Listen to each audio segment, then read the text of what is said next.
G'day punters, here we are for a bit of punting Melbourne style, and we've just gone directly from summer straight into winter. That's it. Melbourne, that's Melbourne. Weather Melbourne style, mate. That's it. I'm joined by the punter's punter. How are you, Hey, DK? it's good to see you, mate. That's it. We had a bye last week. Luckily, took the wife out for a lovely birthday in the Monday. I did something nice, did you? Yeah, absolutely. She's great fun, Kel. We had a good lunch. Yeah. Long lunch. Oh, they're the best. Yeah, the old it was long good. lunches, hard to beat. So lucky I didn't, because I'm prone to sort of just going one day into the next and not really absorbing what the date, if it's got any meaning. So I'm pretty lucky I jerried there, because that could have ended in tears. I just heard we were out for lunch with friends yesterday. We went down to their place for a barbecue, and I heard just in the background, heard my wife say 21st of April to her friend. Oh shit, that's her birthday's coming up soon. I better remember that. Otherwise, as you said, one day and the next trying to back winners, kids, a busy life. But I mean, remember those important things. Will be on. Don't want to forget them, mate. How's the feeling if you remember it the day after? You'd be homeless, right? That's right. Anyway, all good.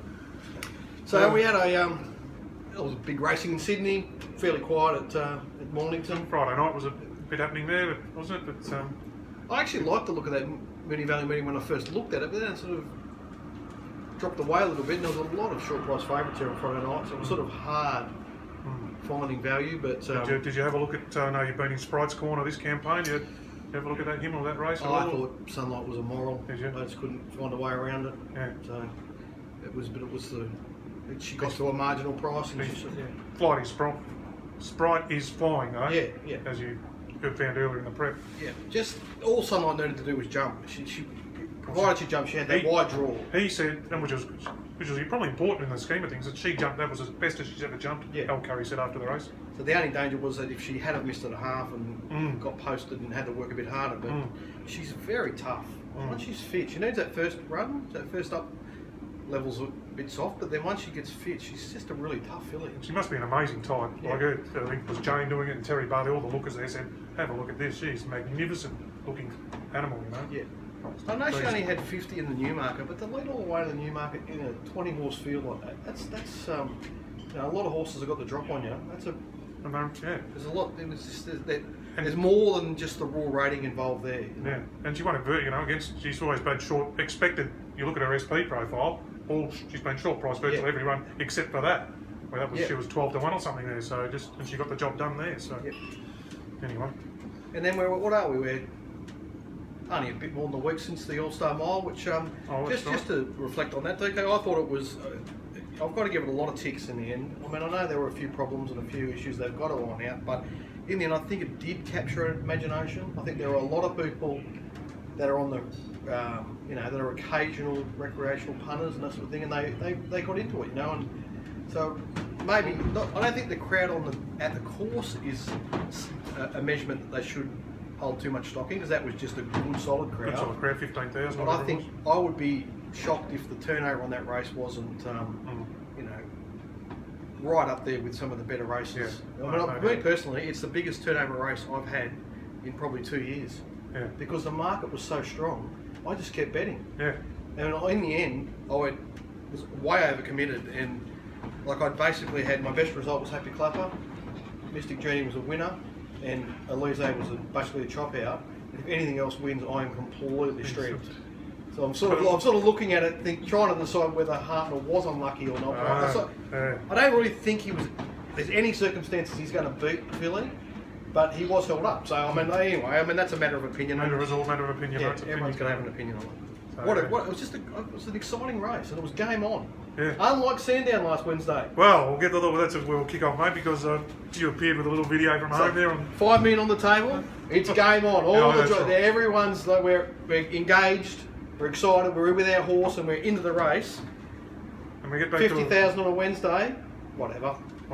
Back to we'll just get this day out of the way. So what happened was we had a day there on Wednesday where we had some ridiculously slow tempos, which led to some people blaming the track without deeper analysis.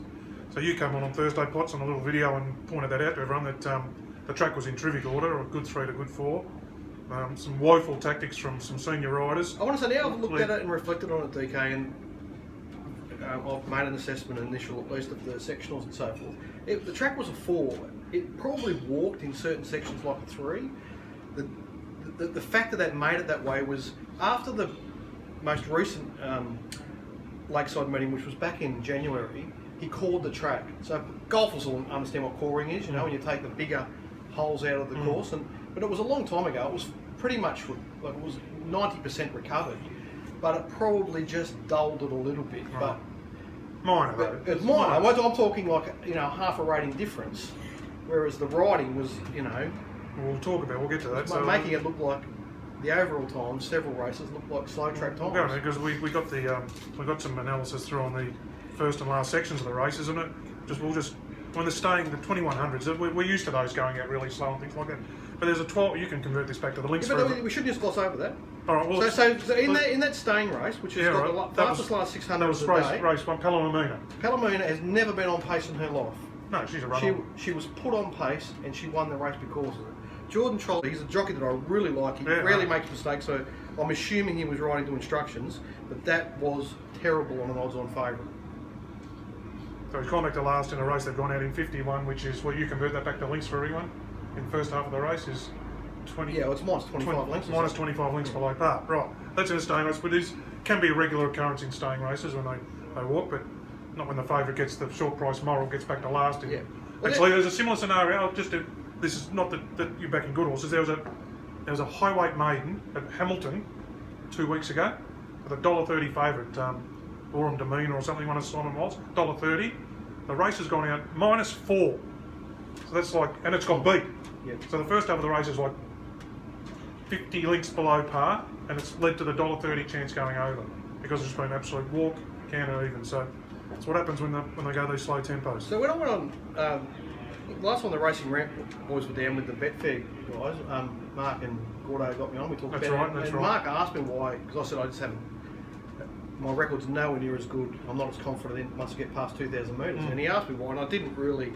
I just hadn't thought through it well enough. But the answer is that the tempos, once you get past 2,000 metres, or really once you get past a mile, there is so much more variance in them. And Dunlani's coming from a solidly run race at Moonee Valley. And that change of tempo she's got to cope with at Sandown is really significant. It's going to impact on her performance. So, she needed to be ridden. The riders need in to a be tempo aware of that's exactly. The riders need to be aware of it. That seems like they're not. And we see a lot of these favourites going under when that change of tempo from one. So if they've been in a strong tempo race and the next one has the potential to be a soft tempo, they're very dangerous to get involved with. So, yeah. We'll see. And there's the 1400, which was it was the 1400 metre race plus middle of the program. Stock taker. So stock taker, they've gone out in 46, which is nearly what's that? Whatever it is. Below, so that's how far below standard. Now there's a 1400 at Pakenham the next night where Bobby Rocks got loose in front. Because that's what can happen when we get some tempo. Went out 146. Yeah. So there's like 50. Well, that's 23 links above average. Above. And this is 25 links below. Yeah. So we're talking about a 50 link difference. 50 link difference in the first half of a race from one day, run 1400 metre benchmark 64 to 1400 made the next night. So I mean, when I actually assess races pre-race, DK, to me a strong tempo race, I sort of put a label on it of 5 lengths above average if I feel that there's high pressure in it. But that's nowhere near what actually happens. So predicting what actually happens is it's almost an impossible task because the range of what the jockeys are capable of is extraordinary. Like minus 25s to plus 25s. Yeah. You know, it's extraordinary. And there's no rhyme or reason to it. No. They can come out of one race one week where they've gone 2 or 3 lengths above average, and the next start, because there's no competition for the front, they'll be going 10 to 15 lengths below average. And this is not rare. These are regular occurrences. Yeah. You know, this is something we deal with every week. I've got an idea. Right. I've got an idea. Okay. Stewards, before race one, stick your head and knock on the door. Excuse me, jockeys, but they'll have to do 2 doors. We've got the boys and the girls rooms. That's right. We're racing today. It's horse racing, not horse jogging. We're horse racing. Right? Race tempo, please. There'll be problems for anyone that doesn't go at race tempo. Let's narrow these tempos up a bit, you know. So a slow tempo is 5 lengths below average, and a fast one might be 5 to 10 above, but none of this. the range we've got at the Barrier moment. trials or barrier trials? Yeah, barrier If you want to have a barrier trial, go to the barrier trials. Yeah. Go to the jump outs. So give your horse a good preliminary on the way around to the gates, so they're warmed up, ready to go, engaged in the race, and get them out of the gates and may the best horse win. It's amazing in these jurisdictions, like you see, that's how they race in Hong Kong, That's and Hong Kong, Singapore, yeah. it's Asian racing. Yeah. It's get out and go. These are races, it's game on out of the gates, every race. And here it's jump, find a spot, you know. Make sure you return the horse to the trainer in one piece, you know, or you won't get the ride next time. And you know, everyone wants all important cover coming out. That horse is over racing a little bit, or they won't finish off.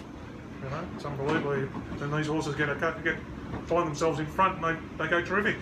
You know. Well, in that race you're talking about, that 1400 metre race, so Stock Taker's an up and coming horse, a horse with promise, right? But you know, he's a fresh, shiny horse, so he's probably got a bit more dash than the horses that are reasonably well exposed behind him.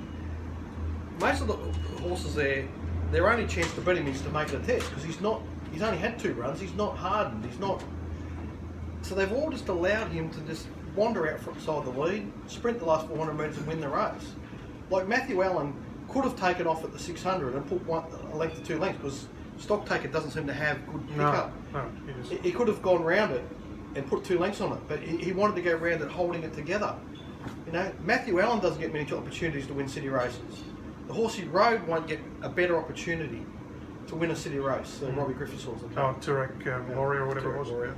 One that ran behind Jumbo. Jumbo, yeah, something like that. Turek. So, like, you know, high ratio on the same day in the. More than exceed. So more than exceeds first up. That's the slowest first section I've seen in a 1200 metre race for a long, long time. So Michael Walker's on a horse that's had 2 runs back as a gelding, so it's reaching peak fitness. His main opponents in the race are both resuming. So it's incumbent on Michael to make that race a test.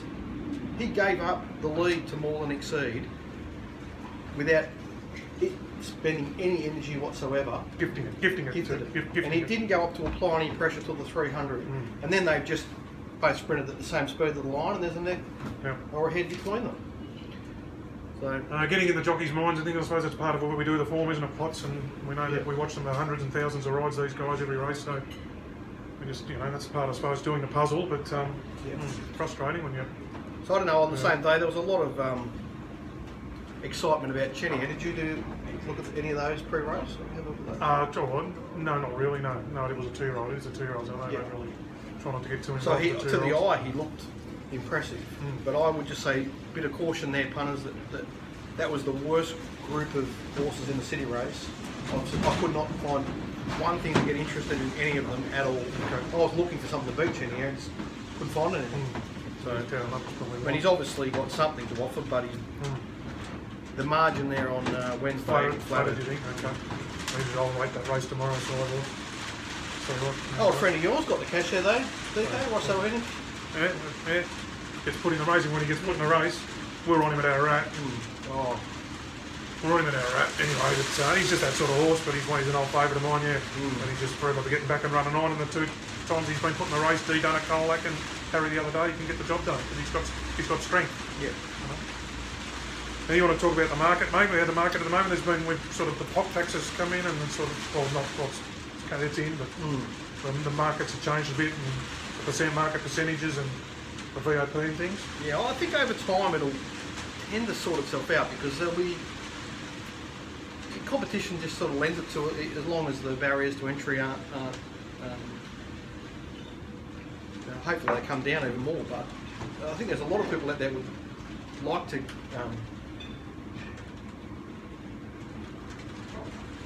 put up competitive markets to the corporates, and there are quite a few small Australian-owned corporates there that just keep bobbing up and have some presence and so forth. So I think that'll be an underlying factor there over the coming years, and the on-course bookmakers, at some point they've surely got to realise that they've got to get involved more, and I think that's sort of ever so slowly happening. Have they all had a meeting and then agreed to do that, keep that percentage as high as they can? There hasn't been one breakaway that says, well, you're all betting 133, I'll bet 123. And of the main corporates. Yeah, they're all just sitting there. Well, if they had a meeting and did that, DK, it would be completely illegal. I know. right? No, So no. if they did that, the ACCC should be, because if So- service stations did that, they would get prosecuted for millions. Mm. Right, but the main large corporates are trying to claw back that point of consumption tax from punters by keeping the percentage which we as high as possible. we feared was going to happen, that the punters were going to be the ones who have to pay. So that race that we talked about before, that More Than Exceed won, there were 7 runners in that race. 2 of them were 100 to 1, so 5 runners. And Betfair was down, so nothing. Oh, that's right. Yeah, nothing they to drag them had a up. server Yeah. issue in the UK or something, I think, for an hour, half an hour or something. So the VAP top fluck market was 120%. Not even competitive with the tote. It Which shows, is just very disappointing. So like it shows how important Betfair is to that marketplace, to Absolutely. helping those percentages get down towards the end as well. You know, yeah. competition and so forth. So Now that sort of percentage will just make it too hard. Oh. If that was to be the common. closing percentage regularly, it's too big a gap to overcome. To do what I've been doing for 10 years anyway. But Betfair got back up a race or two later, and after that they were down to the closer to 110. Right. And as soon as it was back there, so it just goes to show punters, if we lost Betfair, it'd be disastrous for us. Punters that are trying to back more than one horse in a race and use the market percentage in their own prices to manufacture a small edge. So now, one of the other factors in play, DK, in these markets is that this is more prevalent in the Saturday races, but it's all races, I think, that there are the internet and just the ease of access and the way things work have borne a lot of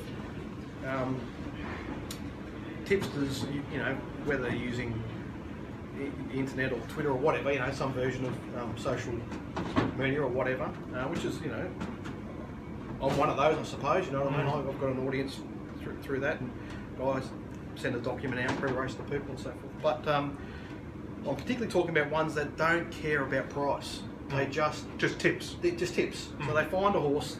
This is a nice shiny horse. Run fast time, fast sectionals. We want to back this horse. So we're waiting on the market to go up, and whatever price is put up, we're backing it. Yeah. And the instructors say, well, you back it whenever you back it at the start, back it late, but just back this horse. Back this horse. Well, they're just they're not even saying that. They're just saying back this horse now. So the market goes up.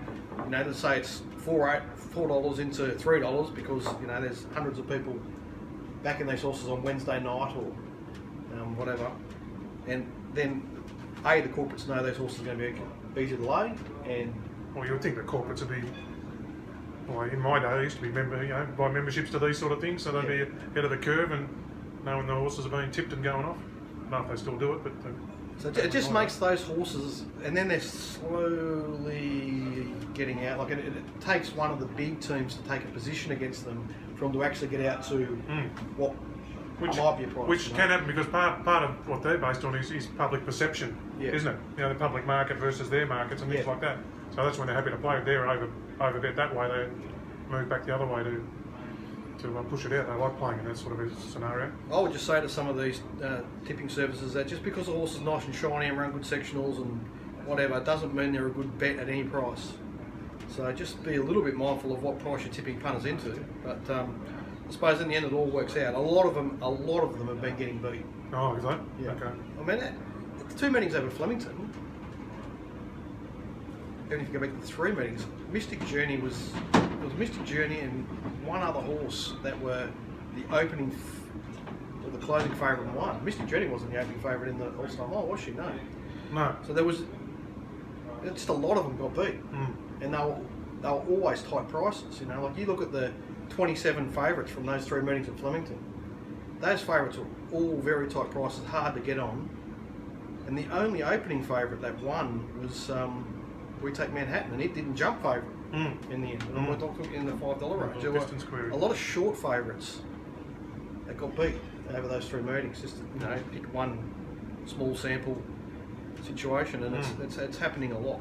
So yeah, that's what we say about it's a tough game, mate. It's not as easy as picking shiny horses and just backing them. You win all the time. It's It's a tough caper, mate. Yeah, I think all these things sort of just kind of wash themselves out over time. They should, yeah. I mean, this is the nature of the game. Yeah, because you've sort of got the corporates trying to claw back the POC and defend themselves against those nice shiny horses that they know a lot of people are going to want to be on, and that the big teams, you know, if they're going to lay it to the big teams, they want to lay it as low, as short as possible. So there's a lot of push and pull in the markets at the moment, and it's just making, particularly the favourite, or the top pick, the obvious top pick, is a really hard horse to make money out of at the moment. Strong, yeah, no doubt.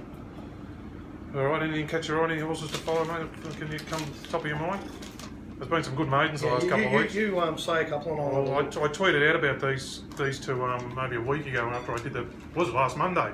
So the Ballarat, I think there's another new track at Ballarat or something. Was it a renovation or something? So there's a new... Well, because they're building the poly track, I think they've changed the structure of some of the races. Anyway, I think it was 1,100 maiden there, and these two first starters who were well fancied in the market just come whooshka down the middle. Really good sections. One's called Rames, it was the winner. Mick Price, the other one's called Pereira, which is one heavily backed to Mick Kent's. They were in terrific sectionals.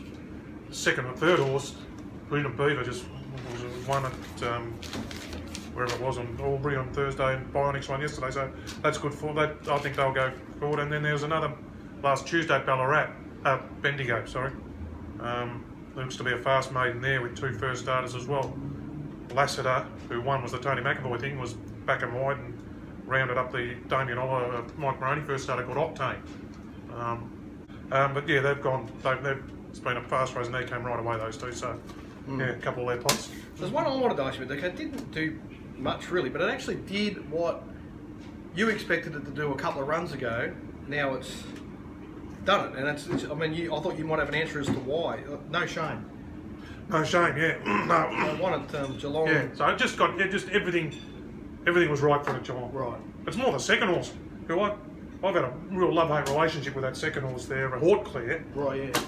Who showed me that sort of talent 6 runs ago and hasn't been able to put a race together. Yeah. And so I thought, it wasn't a race I couldn't play, and they both sort of let me down at short odds at times, both those horses. But so No Shame gets the blinkers, gets barrier 1, gets a beautiful cart behind this horse running in a good rhythm in front. Hortclair, who's run its career best as well, and they both run terrific. But No Shame's always shown that talent, but been wide, and had things and. Just had a bit of a chink, hasn't it? We took short odds at one day. I best betted at Mornington one day and it went over at $1.90, facing the breeze, So there it just got blinkers, everything, camps on fire, just everything. And they've gone terrific, haven't they? I mean, both of them. It's Hortclair. Yeah. So at start 9 or something, I sacked it up after start 4 at Moe or something, and I said, "You're a chink horse. I'm not going to finish in front on you." So same with No Shame. But the truth is, a lot of those horses have got that type of performance in it. It just everything has to. For those horses that have got a chink, they've got to have enough things slot into place for them. That's that right. they can overcome it. And the good trainers, good that the good trainers keep, can get it out of them, So Hortclair led it a good gallop on the rail. That's. And if you can figure that out, if you can figure out when these chinky horses are going to be able to put one all together, you'll make more money doing that than you will spotting the nice shiny horses that everyone's on. Yeah, that's right. Yeah, forgiving the bad run is a big one, isn't it? Yeah. We saw with the Villiers and things like that. There's Elisa. Which one was it in the Australian Cup? Was it Villiers? Villiers. Yeah, coming on with a black eye and peaked at the 100 in the Melbourne Cup and come out in the weekend and one if you want to be forgiving. So at a good price. All right, anything doing this week, mate? What's on? We've got a reasonable meeting at Saturday and Wednesday. Then the Bendigo meeting standalone on Saturday.